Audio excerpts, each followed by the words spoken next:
pleased to have with us today Mike Taggert, the Northern District Commissioner from the Mississippi Department of Transportation. He was elected in February of 2011, and his district included 33 counties in North Mississippi. Commissioner Taggert graduated from Millsaps College, and Millsaps major, actually went to school at Millsaps, and received his master's in public policy and administration from Mississippi State University.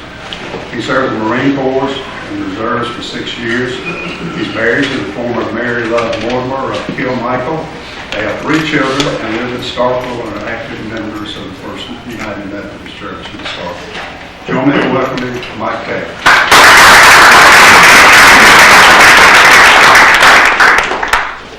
Thank you all very much for the invitation to be with you today and to tell you about what's going on with the Department of Transportation and just all the different things that we're involved in. This kind of conversation is, frankly, it's so much more engaging when you're in a community and you're talking about an update on NDOT and various different things, but especially when you're in a community like Olive Branch and Soda County, in the most thriving part of our entire state.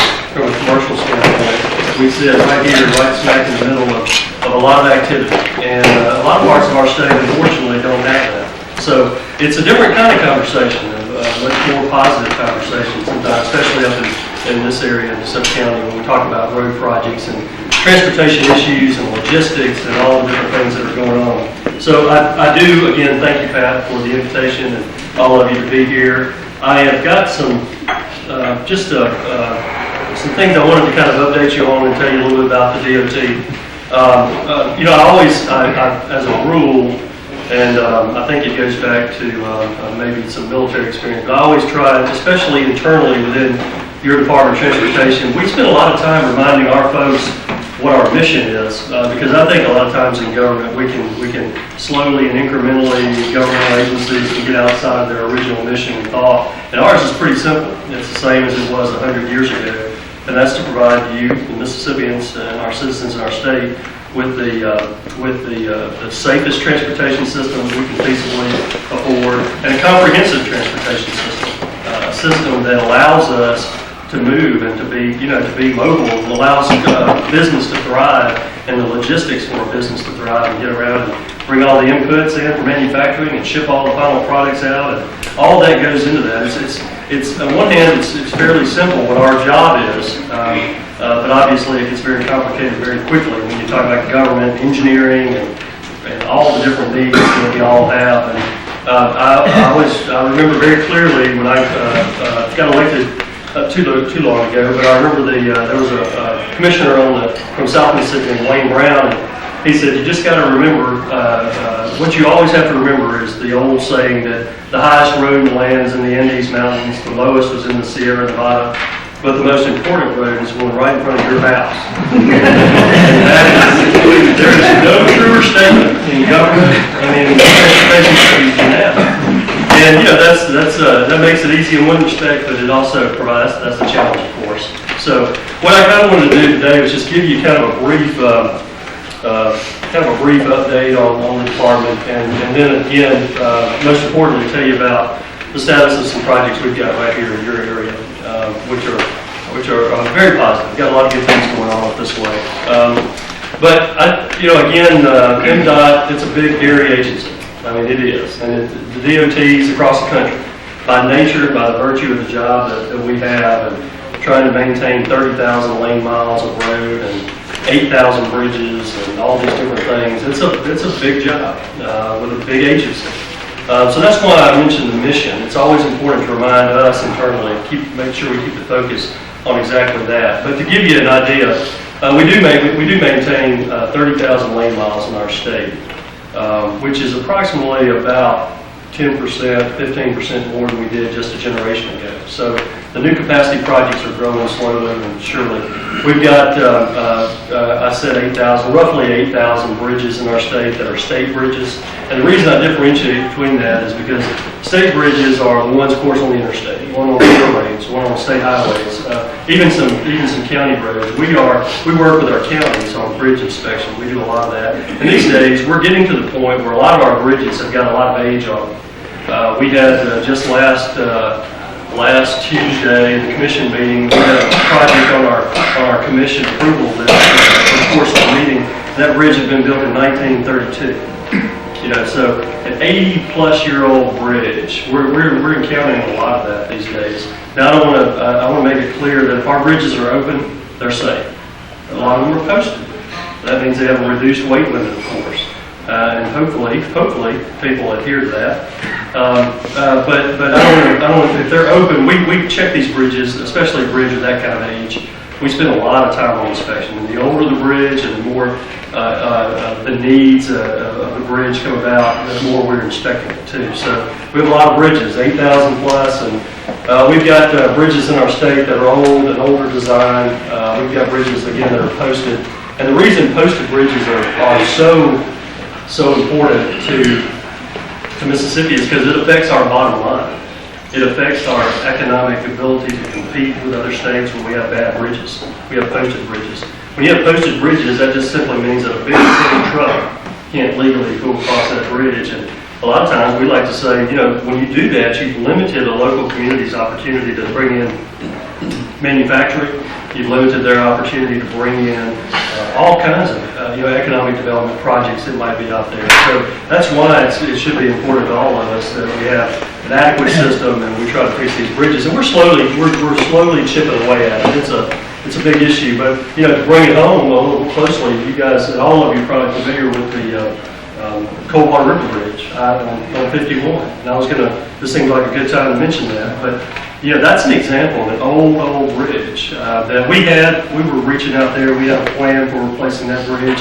We had hoped to do it on a much more convenient time schedule for everyone, but March of last year we had a major flooding event, and that damaged the bridge. That disaster damaged the bridge, and because of the nature of it and the length of that bridge, it sits right smack in the middle of a Corps of Engineer wetland, designated wetland. We were not able to do a temporary bypass and give it a detour while we fixed the old bridge. We couldn't do that. The Corps wouldn't allow us. So what that means is we have to shut the bridge down, of course. And to give you an idea of the scope and the scale of the bridge issue is we had a lot of competition, a lot of companies that were competitively bidding on that bridge, and the low bid on that one single bridge was $23 million. So when something like that, when a disaster strikes, you can imagine, it sends a $23 million ripple through the entire budget. And it's just, again, we knew that eventually we'd have to replace it, but we were hoping to do it in a more controlled time frame and schedule and budget. But nonetheless, things happen and we can't control, and certainly that's a good example here locally of some of the bridge issues.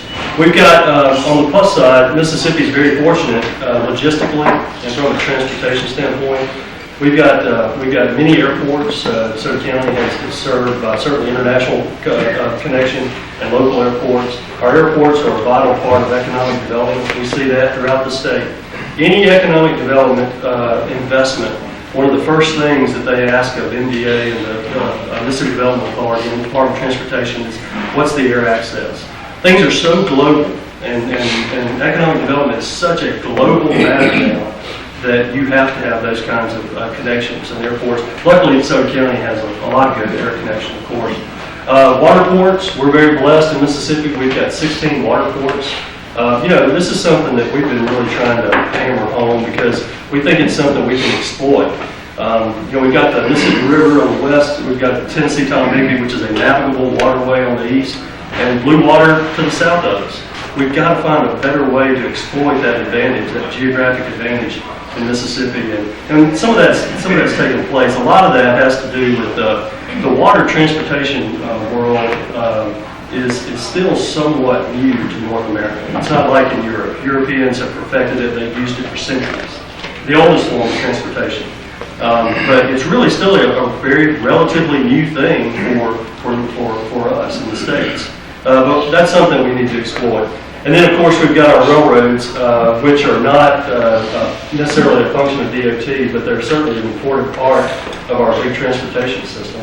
Railroads, built this country. And there's a lot they really did. We're very fortunate in Mississippi, we've got 5 Class 1 railroads. There's few states that actually have 5 Class 1, I mean the big railroads, BNSF and Norfolk Southern, and they've got a significant connection right here in DeSoto County and in the Memphis area. So we've got some assets. We've got to find better ways to exploit them. So they go hand in hand with investment, as that economic development. And we see investment, and we've got our 269 project that is, I will tell you that agency-wide, statewide, that is a project that you've got right here in the county that we're very proud of. And we think when it's all said and done, it's up and moving, and everything's open, and we start seeing the positive impact, we think that you will be too. But the 269 project is just a monumental. It's by far the largest construction project that we've had in several years, and it'll be the largest we'll have for several more probably. It is one of the last couple active construction projects on new capacity, meaning a new road that we have in our entire state. But it's so justifiable. I mean, I don't have to tell you.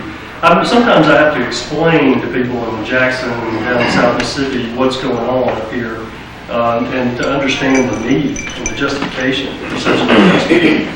But when they look at the numbers and they see the commercial activity, they get it finally.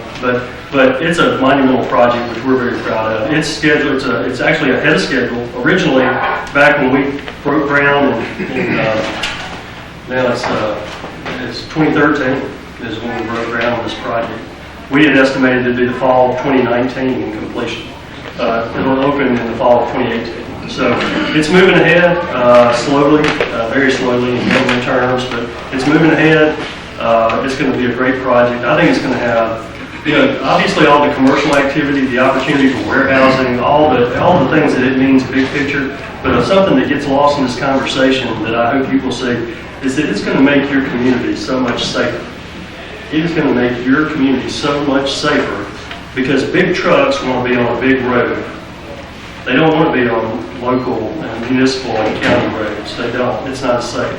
That kind of trend, that kind of change in the local patterns and the movement for commercial movement is going to have a very positive impact on DeSoto County and the whole region. So we're looking forward to that. But it's scheduled to open. It's on budget and a little bit ahead of schedule, as I mentioned, but 2018. And when that time comes, we'd like to work with the community here to really take a moment and to acknowledge all the work. Because DeSoto County, Olive Branch, the mayor and Olive Branch, and the local governments and the county government have done a tremendous job of planning what this corridor looked like. It's almost like it's a great example of your local partnership, and we've been able to reach out and plan. I know it's been going on for probably 20 years, long before me, but we're there. And the planning that has brought it about and the zoning and the issues that go hand in hand with that locally are really going to have a tremendous impact on the whole county and region. So that's a very positive. In fact, that's probably statewide, and whether you're talking to MDOT engineers on the Gulf Coast or MDOT engineers in Jackson, this is the project they talk about. Because we love to build new roads. I can assure you of that. We love to build them. And we just aren't able to do that very often. So this is one, it's uncommon to be able to build an interstate full access control interstate grade road. So this is one for the ages. Now I'll tell you, we also had a huge turnover. It's just the natural. You've got I'll tell you the numbers show it. But back in '87, we had a highway plan. So the highway department went out and hired a bunch of engineers. Well, you fast forward, and that's 30 years. All those engineers they hired for that plan are now retired. So you've got a big turnover. You've got all these young engineers, or some engineers, not as many as before, but that are coming on board, and they're learning from this project. This is kind of a really great example for them to be a part of. I mentioned to you, that's kind of the nuts and bolts of the transportation part of MDOT. We're struggling on some other fronts, of course, like I think all levels of government these days. We've got funding issues, just like the cities do and the counties do. We're trying to make the most of what we have. For that reason, we have shifted all of our resources to the maintenance aspect of transportation. 269 is by far the exception to the rule.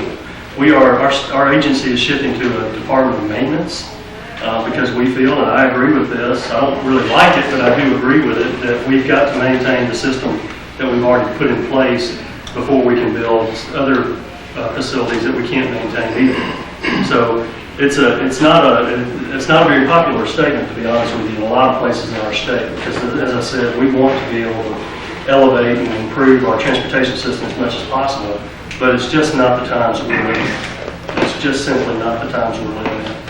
We're hopeful. There's some renewed efforts on the federal level regarding transportation. We're anxious to see what that may or may not look like. But I think it's a positive thing that you've got recognition of a lot of the issues that we've got. As I mentioned, roads and, things that cause accidents are not coasted bridges. That's a lot of times Mississippi and rural states in general rank toward the bottom of the list on fatalities. And every one of us in this room would know someone who's been killed in a car crash, tragically. But rural states with a lot of rural county roads always rank toward the very bottom of that list because those roads are just not up to a higher standard. And that's what we're shooting for. That's what we really want to do. Pavement conditions, which are what I'm talking about when I talk about maintenance, just good old-fashioned black asphalt that looks good and is not rutted and doesn't have potholes. That's what saves lives. So we've shifted to this Department of Maintenance aspect within the agency, and again, it's not very popular in a lot of places, but we do think that that's the right approach with the funding and resources that we've got. We're moving forward. Part of my job is to acknowledge all the problems the issues that we do have in our state, and we're going to continue to do that as well. But I think the agency is moving as efficiently as possible with respect to with the resources and the funding that we do have. We rank consistently across the country. We rank in the top 10 every year for the last 5 years in efficiency. And that doesn't mean we have a top 10 transportation highway system necessarily, but it does mean that we're taking the funds and the resources we've got and being as efficient as possible with those funds and those resources. And I think by shifting to a lot of maintenance, we did this 2.5 years ago. I've seen, talked to a lot of our counterparts across in the Mid-South, and they're doing the same. So they're following suit, and it's for the same reasons. But there's a lot of good, a lot of good things going on. I want to mention a couple of other projects here locally. I mentioned the bridge and the 269 project. Up on 302, I want to give you an update on that. We've been, you may or may not have seen some of this activity, but we are putting in what is basically it's a digital signalization system in Highway 302. 302, there's nowhere to go with additional lanes. There's just nowhere to go without having a significant negative impact on the business community through there. So what we've chosen to do is that we've got congestion is obviously the biggest part of that problem. We're putting in a fiber-connected signalization system. It's about midway through as we speak. You don't see a lot of activity because they're simply running underground fiber. But all the signals are going to be upgraded. We're in the course of that as we speak right now. And we think that that's going to have a great impact on 302. There's just nowhere to physically go with additional capacity. We're there. There's just nowhere to go without having a significant impact on the businesses that are adjacent to that corridor. So this is the next best thing. This is the next best thing is what it will basically mean is you'll have a communication system throughout the corridor where lights communicate, and they communicate, and I'm not an engineer, so I don't know the technicalities of it, but they communicate, and they're looking at volume and capacity, and all those lights are kind of coordinated so that the congestion and the movement of traffic works much better on this system. It's also something that, a couple years ago, DeSoto County got lumped in with Memphis as being out of compliance on congestion mitigation issues and all that, which is not accurate, by the way, but nonetheless, it did provide us an opportunity from the feds to get some congestion and mitigation funding in order to do it. This is how we're spending that money, is on this intelligent transportation system through that corridor. that's moving ahead. I think that's going to be I really think it'll be a significant, noticeable difference once it's up. And we'll get it up, and it's not going to have any sort of impact on traffic patterns, but I think you'll see a much improved flow of traffic as we get close to that.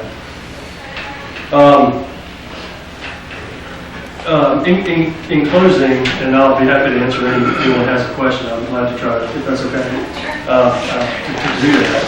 But in closing, I kind of wanted to just mention to you that as you hear about transportation issues and logistics matters and their impact on business and their positive or negative, those kinds of things. We've worked on a lot of individual efforts and requests and that kind of thing through NDA and local leadership here in DeSoto County to try to find solutions to problems as we could.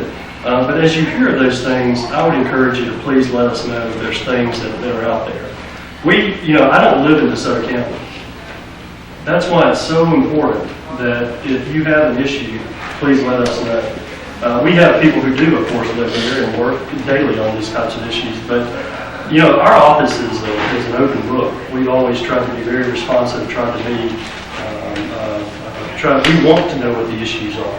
And we may not always be able to provide the answer that people want. That happens more often than I've cared to admit, but we want to know what those issues are, specifically so we can try to plan for those improvements. And again, we've worked with the city here and the county weekly, often, on different issues, and we just want you to know we're here for you.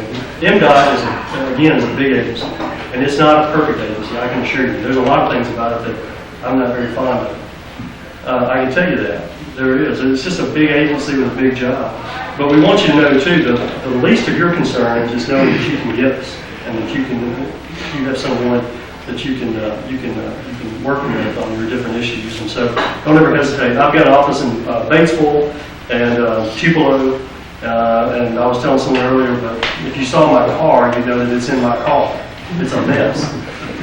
But that's how we're through here all the time, very often, and don't ever hesitate to let us know if there's something we can do and help we can do. So with that, if we have a minute, I'll be glad to, if anyone has a question, I'll be happy to try to answer it. Okay, Mike, first of all, thanks for what you do for Olive Branch, DeSoto County, and what you do with us. 2 questions on 302. Do you have a timeline roughly when that synchronization will be complete? Because I'm getting calls weekly from people that I can't get out. And I'm glad that project's moving ahead. I do, if you'll bear with me.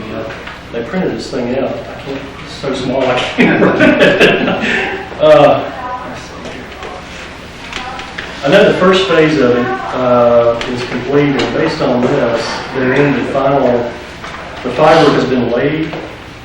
The fiber has been laid and signal upgrades, and they're in the process of doing it as we speak. Some of those are going to move from a wire to a high fixed mast arm. They're cheaper to maintain than those fixed mast arms. Pay for on the front end, but it saves long term. Some of that is in place. I can get you more specific. Say maybe 17 this year? Or Yes. I know it's this year. I just don't know which month. But I can get you more specific answer. And the second part of that, one time we were talking about trade marbles and things in the meeting from Horn Lake to really past Walmart, and that's a huge project, but kind of breaking up some of the suicide lanes, as we call it, and that project's kind of been on and off. What's an update on that?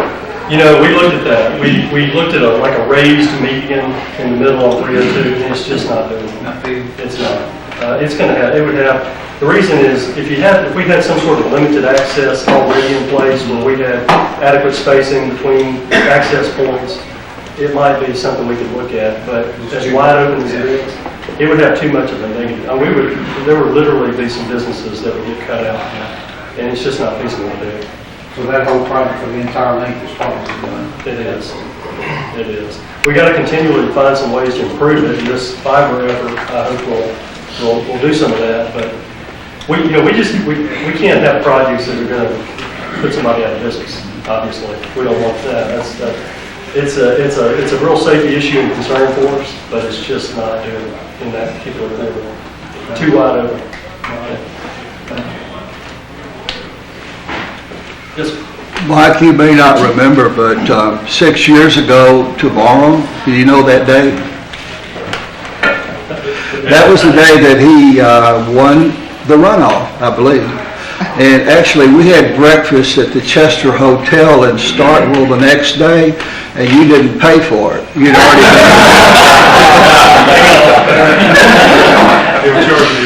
I'll buy some tickets for that.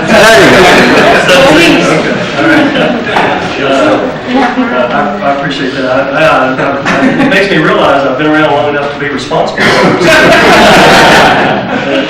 I do appreciate having Mayor. I'm sorry. Just want to make a comment, just to say thank you for what you do on behalf of the city of Olive Branch, as Alderman Earhart said.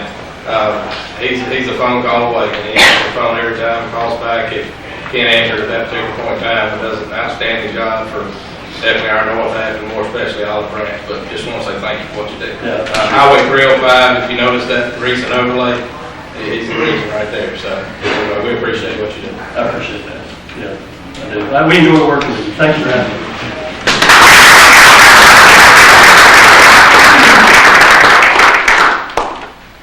And